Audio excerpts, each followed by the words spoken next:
നമ്മളിന്നിവിടെ കൂടിയിരിക്കുന്നത് അവൾക്ക് വേണ്ടിയാണ്. ഈ അവൾ എന്ന് പറയുമ്പോൾ നമ്മൾ ഒരു നടിയെയല്ല നമ്മൾ കാണുന്നത്, ഒരു പെണ്ണിനെയാണ്. ഈ കഴിഞ്ഞ 8 വർഷക്കാലം ഞാൻ ഇന്ന് ഓർക്കുന്നു, അന്ന് രാത്രി ഒരു 1:30-2 മണിയായിട്ടാണ്. അന്നാണ് എനിക്കൊരു കോള് തരുന്നത് 2 മണിക്ക്, ചേച്ചി ഇങ്ങനൊരു വിഷയം കേട്ടു എന്ന്. അപ്പൊ ആരാണ് എന്ന് എന്നോട് പറഞ്ഞില്ല, ഒരു നടി എന്ന് മാത്രമേ പറഞ്ഞുള്ളൂ. പിന്നെ രാവിലെ ആയപ്പോഴേക്കും, നേരം വെളുത്തപ്പോഴേക്കും ആരാണ് എന്ന് അറിഞ്ഞു. അപ്പൊ തന്നെ ഞാൻ പുറപ്പെട്ടു. അന്നു മുതൽ അവൾക്ക് സംഭവിച്ച ആ 2 മണിക്കൂർ നേരത്തെ വേദനയെ കുറിച്ച് മാത്രമാണ്.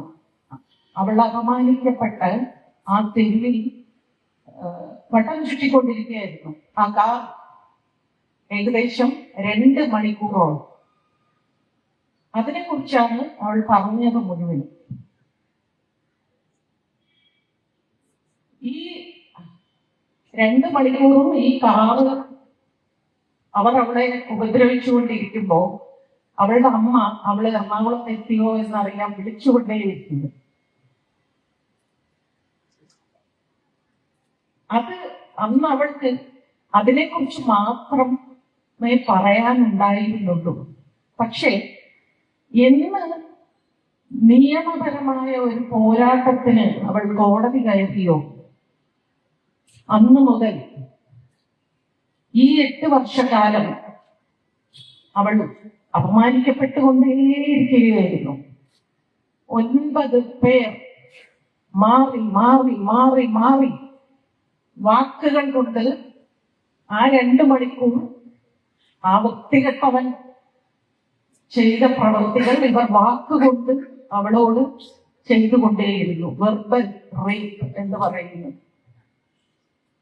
അവിടെയാണ് അവൾ തളർന്നു പോയത്. അതിനുള്ളിൽ അവളെ രക്ഷിക്കാൻ ആർക്കും സാധിച്ചില്ല. എനിക്ക് 2 ആൺമക്കളാണ്. എന്നോട് സിനിമയിലുള്ള പലരും ചോദിച്ചു, നിങ്ങൾ എന്തിനാണ് വെറുതെ ആവശ്യമില്ലാതെ ഈ വിഷയത്തിൽ ഇടപെടുന്നത്? അവൾ ആരാണ് നിങ്ങളുടെ എന്ന് ചോദിച്ചു. ഞാൻ അവളോട് പറഞ്ഞു, നാളെ ഞാനായി കൂടെ എനിക്ക് സംഭവിച്ചുകൂടെ ഇത്? എന്റെ വീട്ടിലെ അല്ലെങ്കിൽ നിങ്ങളുടെ വീട്ടിലെ ഇന്ന് അവനെ സപ്പോർട്ട് ചെയ്യുന്നവർക്കൊക്കെ അവനെ പ്രത്യക്ഷത്തിൽ, അതായത് രഹസ്യമായിട്ടല്ല, ഓപ്പണായിട്ട് വന്നിട്ട് അവനോടൊപ്പമാണെന്ന് പറയുന്നവർക്കൊക്കെ പെൺമക്കൾ ഉള്ളവരുണ്ട് എന്നുള്ളതാണ് ഏറ്റവും ദയനീയമായ ഒരു വിഷയം. ഞാൻ അവരോടൊക്കെ ചോദിച്ചു, നിങ്ങൾക്കൊക്കെ പെൺമക്കളുണ്ടല്ലോ, അത് സിനിമയിലെ രാഷ്ട്രീയക്കാരും സിനിമയിലെ നായകന്മാരും നായികമാരും എല്ലാവരും. അവളോടൊപ്പം സിനിമയ്ക്കുള്ളിൽ വിരലിലെണ്ണാവുന്നവർ മാത്രമേ നിൽക്കുന്നുള്ളൂ. പക്ഷേ ഈ സമൂഹം മുഴുവനും അവളോടൊപ്പമാണ്.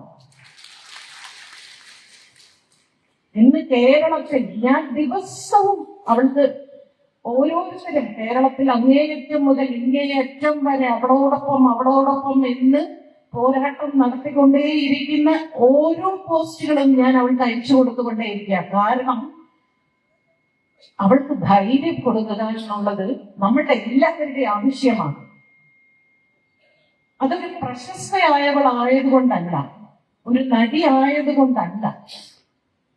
ഇന്ന് അവൾ വിജയിച്ചാൽ നാളെ പല പെൺകുട്ടികൾക്കും അവളൊരു പ്രചോദനമാകും.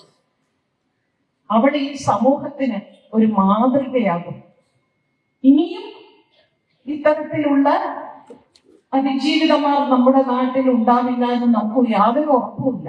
ഉണ്ടാകും. പക്ഷെ അങ്ങനെയുള്ളവർക്ക് നീ പോരാടണം, നീ അങ്ങേയറ്റം പോരാടണം. വിജയം പരാജയം എന്നത് അതപ്പുറമാണ്, അത് പിന്നീടാണ്. അതിനേക്കാൾ മുമ്പേ ആ വൃത്തികെട്ടവരുടെ മുഖം നീ പുറത്ത് കാണിച്ചു കൊടുക്കണം. നിന്റെ മുഖമല്ല മറക്കേണ്ടത്, അവന്റെ മുഖമാണ് എന്ന് നീ കാണിച്ചു കൊടുക്കുകയാണ് വേണ്ടത് എന്ന് അവൾ പറഞ്ഞുകൊണ്ടേയിരിക്കുക. അത് പറഞ്ഞുകൊണ്ടേയിരിക്കണമെങ്കിൽ ഞാൻ പേഴ്സണലി വ്യക്തിപരമായിട്ട് അവളോട് സംസാരിക്കുമ്പോൾ രാവിലെയും ഉച്ചയ്ക്കും വൈകിട്ടും ആന്റിബയോട്ടിക് കൊടുക്കുന്ന മാതിരി അവളോട് ഇങ്ങനെ കഥകൾ പറഞ്ഞുകൊണ്ടേയിരിക്കും. കേരളത്തിന്റെ പല പല പല ചരിത്രങ്ങളും, അതുപോലെ നിർഭയ എന്ന നമ്മുടെ പ്രസ്ഥാനത്തിലെ കുട്ടികളെ കുറിച്ചും ഞാൻ അവളോട് പറയാറുണ്ട്. 2 വയസ്സ് മുതൽ 80 വയസ്സായവർ വരെ അനുഭവിക്കുന്നു. ഒന്ന് നോക്കൂ, നിനക്ക് വേണ്ടി ഇത്രയധികം ജനങ്ങൾ പുറത്തേക്ക് ഇറങ്ങുന്നു, മാധ്യമങ്ങൾ നിന്നോടൊപ്പമുണ്ട്, എല്ലാവരും ഉണ്ട്. എന്തിന് എന്ന് ചോദിച്ചാൽ നാളെ ഒരു തലമുറയ്ക്ക്, നാളെ ഒരു പെൺകുട്ടിക്ക് ഇങ്ങനെ ഒരു അനുഭവം വരാതിരിക്കുക എന്നതാണ്. അവനോടൊപ്പം നിൽക്കുക എന്ന് പറയുന്നത് ആരാധന മാത്രം ഉണ്ടായിരുന്നാൽ മതി. പക്ഷെ അവളോടൊപ്പം നിൽക്കണമെങ്കിൽ മനസാക്ഷി, അല്ലെങ്കിൽ നമ്മളൊരു പെണ്ണാണ്, അല്ലെങ്കിൽ ഞാനൊരു കുഞ്ഞിന്റെ അച്ഛനാണ്, ഒരു അമ്മയാണ് എന്ന ബോധം ഉള്ളവർക്ക് അവളോടൊപ്പം മാത്രമേ നിൽക്കാനാകൂ. ആരാധന ഇന്നല്ലെങ്കിൽ നാളെ പോയി. ഇപ്പൊ പലരും പറയാറുണ്ട്, സോഷ്യൽ മീഡിയ കാണുമ്പോൾ ഭയങ്കരമായിട്ട് അയാളുടെ സപ്പോർട്ടേഴ്സ് ആണെന്ന്. എല്ലാവരും മനസ്സിലാക്കണം, വളരെ കുറഞ്ഞ ശതമാനം ആളുകൾ മാത്രമേ ഈ ഏട്ടൻ എന്ന് പറഞ്ഞ ആരാധകന്മാർ ഉള്ളൂ. കാരണം ലക്ഷോപലക്ഷം ആരാധകന്മാർ ഉണ്ടായിരുന്നുവെങ്കിൽ അയാളുടെ പടം ഇങ്ങനെ പൊട്ടിപ്പോകേണ്ട ആവശ്യമില്ലല്ലോ. ആ പടം ഓടാൻ ആ ആരാധകർ മതിയായിരുന്നല്ലോ. ഇവിടെ എത്രയോ സിനിമകൾ ഇറങ്ങുന്നുണ്ട്, പരാജയപ്പെടുന്നുണ്ട്. പക്ഷെ ഇത്രയധികം വിമർശിക്കപ്പെടുന്ന ഒരു വ്യക്തി ഉണ്ടായിട്ടുണ്ടോ? എന്തുകൊണ്ടാണ്? സമൂഹത്തിനറിയാം പടം നല്ലത് ചീത്തത് എന്നതിനപ്പുറം സമൂഹത്തിനറിയാം. അതിന്റെ ഏറ്റവും വലിയ ഉദാഹരണമാണ് ബസ്സിൽ ഒരു ചെറിയ കുഞ്ഞ് പറയുന്നത്, 8ാം നമ്പർ ആളിന്റെ സിനിമയല്ലേ, എനിക്ക് കാണണ്ട എന്നൊരു കുഞ്ഞാണ് ഈ പറയുന്നത്. അപ്പൊ അതിനർത്ഥം ഏറ്റവും ഇന്നത്തെ ആ കുട്ടി തലമുറ മുതൽ നല്ല എന്നോളം പ്രായമായവരും എന്നേക്കാൾ പ്രായമായവരും വരെ ഞാൻ വഴിനീളം സഞ്ചരിക്കുമ്പോ ഈ ആളുകൾ മുഴുവനും എന്നോട് പറയുന്നത് അവളോടൊപ്പം നിൽക്കണേ, അവസാനം വരെ അവളോടൊപ്പം നിൽക്കണേ. എന്തൊക്കെ സംഭവിച്ചാലും ഈ കേസിന്റെ വിധി വന്ന അന്ന് നിങ്ങൾക്കൊക്കെ അറിയാം, ഞാൻ അവളോടൊപ്പം തന്നെ ആയിരുന്നു. ആ വീട്ടിൽ പ്രത്യക്ഷത്തിൽ അവളോടൊപ്പം തന്നെ ആയിരുന്നു. എനിക്ക് തോന്നുന്നു, എനിക്ക് വന്ന ഫോൺ കോൾസ് എല്ലാവരും ഒന്നടങ്കം പറഞ്ഞ് സ്ത്രീ പുരുഷ വ്യത്യാസമില്ലാതെ കേസ് അപ്പീല് പോകാൻ എത്ര പണം മുടക്കണം പറയും, ഞങ്ങളുണ്ട്. ഇങ്ങനെ ഈ ലോകത്ത് ഏതൊക്കെയോ രാജ്യങ്ങളിൽ നിന്നാണ് ഓരോരുത്തരും വിളിച്ച് പറയുന്നത്, ഒരു ബാങ്ക് അക്കൗണ്ട് തുടങ്ങും, ഞങ്ങൾ പണമിറക്കാം, അവൾക്ക് വേണ്ടി ഈ കേസ് അങ്ങനെ വിട്ട് കളയരുത്. ഇത് സുപ്രീം കോടതി വരെ പോട്ടെ, ഇത് വിജയമോ പരാജയമോ, പക്ഷേ അങ്ങേയറ്റം വരെ നമ്മൾ പോരാടിക്കൊണ്ടേയിരിക്കണം. അവൾക്ക് ധൈര്യം കൊടുത്തുകൊണ്ടേയിരിക്കണം. കാരണം ഞങ്ങൾക്കൊക്കെ ഭയമാണ്, ഞങ്ങൾക്കും ഉണ്ട് പെൺമക്കൾ. എനിക്ക് അതായിരുന്നു ഏറ്റവും നല്ല വിധിയായി എനിക്ക് തോന്നിയത്. ഏത് കോടതി വെറുതെ വിട്ടാലും സമൂഹ മനസാക്ഷി അല്ലെങ്കിൽ സമൂഹം എന്ന കോടതി ശിക്ഷ ഓൾറെഡി വിധിച്ചു കഴിഞ്ഞു അയാൾക്ക്. ഇതിനപ്പുറമൊന്നും ഇനി ശിക്ഷിക്കപ്പെടാനൊന്നും ഇല്ല. ഇനി ഇവിടുന്ന് അങ്ങോട്ട് ഈ മനസാക്ഷി കുത്തുമായി എന്തൊക്കെ പണം കൊണ്ട് ജയിച്ചാലും മനസ്സിന്റെ ഉള്ളിൽ അറിയാമല്ലോ എന്താണ് ചെയ്തത്, എങ്ങനെയാണ് ചെയ്തത് എന്ന് വ്യക്തമായിട്ട് അറിയാവുന്ന ഒരു കാര്യമല്ലേ. അതുകൊണ്ട് തന്നെ ഇഞ്ചിഞ്ചായി അത് ആലോചിച്ച് മരണം വരെ അയാൾക്ക് ജീവിക്കാം. പക്ഷെ അവിടെ തോൽക്കാൻ നമ്മൾ ആരും അനുവദിച്ചുകൂടാ. സിനിമ ഇൻഡസ്ട്രിയിൽ ഞാൻ ഏകദേശം വന്നിട്ട് 51 വർഷമായി.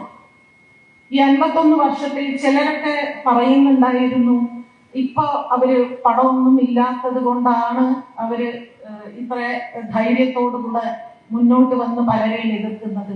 ഞാൻ എൻ്റെ 17 വയസ്സിലും ഇങ്ങനെ തന്നെയായിരുന്നു. എനിക്ക് 17 വയസ്സുള്ളപ്പോഴും ഈ സിനിമാ രംഗത്ത് എന്നോട് മോശമായി സംസാരിച്ച ഒരു വ്യക്തിയെ സ്റ്റുഡിയോയിൽ വെച്ച് തന്നെ കൊടുക്കേണ്ടത് കൊടുത്ത് എനിക്ക് സിനിമ വേണ്ടതോ എന്ന് പറഞ്ഞ് ഇറങ്ങിപ്പോയ ഒരാളാണ്.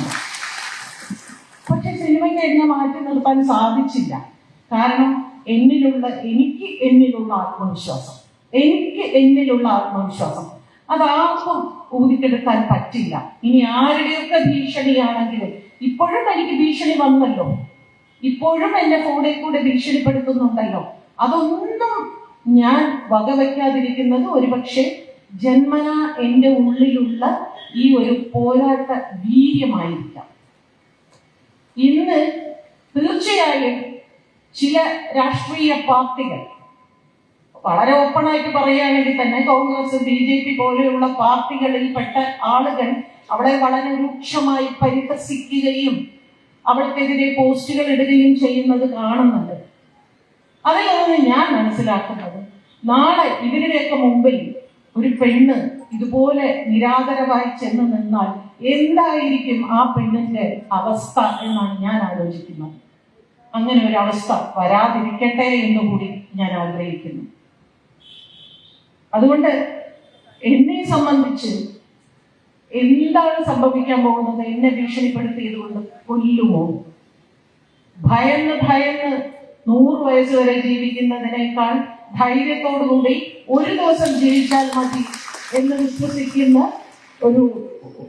അതാണല്ലോ കമ്മ്യൂണിസം എന്ന് പറയുന്നത്. എത്രയോ പേർ സ്വന്തം ജീവനും സ്വന്തം കുടുംബവും എല്ലാം ത്യാഗം ചെയ്തല്ലേ ഈ രാജ്യത്ത് അടിമത്തത്തിൽ നിന്ന് പാവപ്പെട്ടവരെ, ഇടിച്ച് താഴ്ത്തപ്പെട്ടവരെ, അടിസ്ഥാന വർഗത്തിൽപ്പെട്ടവരെ ഉണർത്തി എഴുന്നേറ്റ് കൊണ്ടുവന്ന് ഒരു കമ്മ്യൂണിസം എൻ്റെ ഉള്ളിലുള്ളത് കൊണ്ടാണ്. എൻ്റെ വീട്ടിൽ എനിക്ക് ഈ കമ്മ്യൂണിസത്തിനെ കുറിച്ച് ഒരുപാട് പറയാൻ അറിയില്ലെങ്കിലും ഒന്ന് മാത്രം എനിക്ക് നന്നായിട്ട് അറിയാം.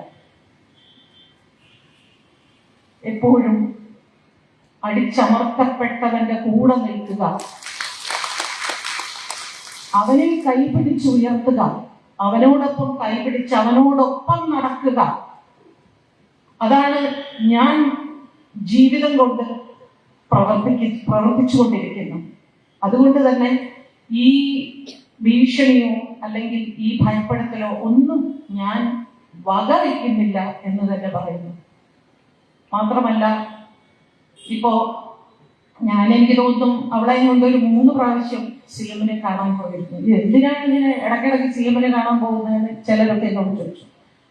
അത് അവൾക്കൊരു ആത്മവിശ്വാസം കിട്ടാൻ വേണ്ടിയാണ്. നമുക്കൊക്കെ നമ്മൾ പറയുമല്ലോ, ഇരട്ടച്ചങ്കൻ എന്നാണല്ലോ നമ്മൾ വളരെ രസകരമായി അത് കേൾക്കാൻ എനിക്ക് ഭയങ്കര ഇഷ്ടമാണ്. അപ്പോൾ ഇദ്ദേഹത്തിൻ്റെ അടുത്ത് ചെല്ലുമ്പോൾ സാധാരണ ഇപ്പോഴും ഒരു മിനിറ്റ്, 2 മിനിറ്റ്, 3 മിനിറ്റ് ഒക്കെ മാക്സിമം അത്രയൊക്കെ സംസാരിക്കും, ഒന്ന് ആശ്വസിപ്പിക്കും, സമാധാനമായിരിക്കും. സർക്കാർ കൂടെയുണ്ട്, പാർട്ടി കൂടെയുണ്ട്, സഖാക്കൾ കൂടെയുണ്ട്, ഇങ്ങനെയൊക്കെയാണ് എപ്പോഴും പറയുന്നത്. പക്ഷേ ഈ വിധി വന്നതിന് ശേഷം അവൾ കുറച്ച് മാനസികമായി തകർന്ന്, പ്രത്യേകിച്ച് ആ ഒരു വൃത്തികെട്ടവന്റെ ഒരു വീഡിയോയും കൂടെ വന്നപ്പോൾ അവൾ നന്നായിട്ട് തന്നെ അവളൊന്ന് തകർന്നു പോയി. അപ്പൊ എനിക്ക് തോന്നി ഈ സമയത്ത് അവളെ ഒന്ന് അദ്ദേഹത്തിന്റെ അടുത്ത് എത്തിക്കണം. അങ്ങനെ ഞാൻ ട്രെയിനിൽ സഞ്ചരിക്കായിരുന്നു. അപ്പം CM ഉണ്ടായിരുന്നു ട്രെയിനിൽ. അപ്പൊ ഞാൻ പറഞ്ഞു, ഒന്ന് അവളെ കാണാൻ ഒരു സമയം, അതിനെന്താ കാണാമല്ലോ, ഓഫീസിൽ നിന്ന് വിളിക്കും എന്ന് പറഞ്ഞു. ഞാൻ വിചാരിച്ചു വെറുതെ പറയുന്നതായിരിക്കാം. പക്ഷെ 24 മണിക്കൂറിനുള്ളിൽ ഓഫീസിൽ നിന്ന് വിളിച്ചിട്ട് പറഞ്ഞു, ചേച്ചി എന്തായാലും ഒരു ക്രിസ്മസ് പരിപാടിയുണ്ട്, അതിൽ വരട്ടെ, അവിടെ വെച്ച് ചേച്ചി CM-നോട് സംസാരിച്ചാൽ മതി. ആ ക്രിസ്മസ് പരിപാടിയിൽ ഞാൻ CM-നോട് ഞാൻ പറഞ്ഞു, വീട്ടിൽ അവൾ കുറച്ചു നേരം അവളോടൊപ്പം ഇരുന്ന് സംസാരിക്കണം. ഞാനിപ്പോ വീട്ടിൽ പോകും, അപ്പൊ വിളിക്കാം എന്ന് പറഞ്ഞു.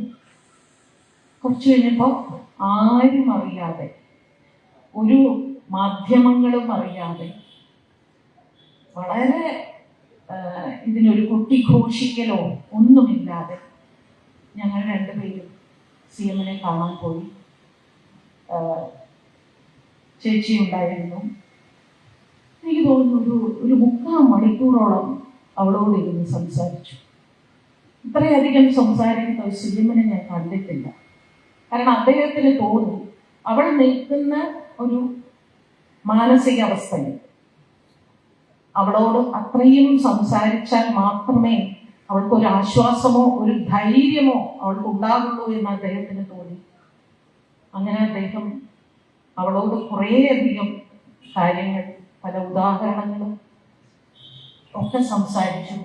ഞങ്ങളൊക്കെ ഇല്ലേ, സഖാക്കളില്ലേ കൂടെ, ഇതിങ്ങനെ പറയുന്നുണ്ടായിരുന്നു. സഖാക്കളില്ലേ നിന്റെ കൂടെ, എന്തിനാണ് ഭയപ്പെടുന്നത്, എന്തിനാണ് തളരുന്നത്? നീ ഇന്ന് കേരളത്തിന്റെ മകളാണ്, നിന്നോടൊപ്പമാണ് ഇന്ന് മനസാക്ഷിയുള്ള ജനങ്ങൾ എന്ന് പറയുമ്പോ അവൾക്ക് കിട്ടുന്ന ഒരു ആത്മവിശ്വാസം, അവൾക്ക് കിട്ടുന്ന ഒരു സമാധാനം. അതാണ് ഞാൻ പറഞ്ഞത്, ഒരു അച്ഛന്റെ സ്ഥാനത്ത് നിന്നാണ് അദ്ദേഹം അത് അവളോട് പറയുന്നത്. ഞാൻ അവിടെ ഇരുന്ന് കണ്ണു നിറയുകയായിരുന്നു. കാരണം ഞാൻ ആ ഇന്റർവ്യൂവിൽ പറഞ്ഞതുപോലെ അവളുടെ അച്ഛനുണ്ടായിരുന്നെങ്കിൽ ഒരുപക്ഷെ അവളെ ഒന്ന് ചേർത്ത് പിടിച്ച് ഇതൊക്കെ തന്നെയായിരിക്കും പറയുന്നത്. അന്ന് ടീച്ചറും കമല ചേച്ചി അവളെ അണച്ചു പിടിച്ചാണ് അന്ന് ആശ്വസിപ്പിച്ചത്. അത് അവൾക്ക് കൊടുത്ത ഒരു ധൈര്യവും ഒരു ആത്മവിശ്വാസവും വളരെ വലുതാണ്. ഇന്ന് നമ്മളുടെ ഈ അവളോടൊപ്പം നിന്ന പരിപാടിയും ഞാൻ അവൾക്ക് ഇന്നലെ സ്ക്രീൻഷോട്ട് അയച്ചു കൊടുത്തു. അങ്ങനെ അവളെ ദിനം ഓരോ മണിക്കൂർ വെച്ച് അവളെ ഇങ്ങനെ ആശ്വസിപ്പിച്ചുകൊണ്ടേയിരിക്കും. അവള് നോക്കൂ, അവൾ മനസ്സമാധാനമായി ജീവിക്കരുത് എന്ന് ആഗ്രഹിക്കുന്ന കുറച്ച് നരാധമന്മാരുണ്ട് അയാളോടൊപ്പം. അവരെന്തൊക്കെ പറഞ്ഞാണ് സന്തോഷിക്കുന്നതെന്ന് ആലോചിച്ച് നോക്കൂ. അവളുടെ ദാമ്പത്യ ജീവിതം തകർന്നു എന്ന് അവള് ഹസ്ബൻഡിന്റെ കൂടെ ഇപ്പൊ ഒരു യാത്ര പോയിരിക്കുകയാണ്. ക്രിസ്മസും ന്യൂ ഇയറും ആഘോഷിക്കാൻ വേണ്ടി അവൾ പോയിരിക്കുകയാണ്. അവിടെ ഒരു വിധത്തിലും അവൾ സമാധാനമായി ജീവിക്കാൻ പാടില്ല. ഇതിൽ കൂറുമാറിയ 2 വ്യക്തികൾ സ്വകാര്യ സംഭാഷണത്തിൽ എന്നോട് പറഞ്ഞ കാര്യങ്ങളാണ്. പച്ചയ്ക്ക് കത്തിക്കും എന്ന് പറഞ്ഞ ആളാണ്. അവരാണ് കോടതിയിൽ പോയി മൊഴി മാറ്റിയത്. ഇതെല്ലാം എന്തിന്റെ പേരിലായിരിക്കാം? എന്താണ് അവരെ ഭയപ്പെടുത്തുന്നത്? ആൺ പെൺ വ്യത്യാസമില്ലാതെ പണമാണോ, സ്വാധീനമാണോ, മറ്റെന്താണ് ഭയപ്പെടുത്തുന്നത് എന്ന് എനിക്കറിയില്ല. പക്ഷേ നമ്മൾ നേരത്തെ പറഞ്ഞതുപോലെ ഇത് സുപ്രീം കോടതിയിൽ എത്തുന്നത് വരെ നമ്മൾ ഈ പോരാട്ടം തുടർന്നു കൊണ്ടേയിരിക്കും. നമ്മളിത് വെറുതെ വിടാൻ ഉദ്ദേശിക്കുന്നില്ല. അതുകൊണ്ട് തന്നെ ഞാൻ ഉറക്കെ പറയുന്നു, എന്നോടൊപ്പം നിങ്ങൾ ഉറക്കെ പറയണം, എന്നും എന്നും അവളോടൊപ്പം, എന്നും എന്നും അവളോടൊപ്പം, എന്നും എന്നും അവളോടൊപ്പം.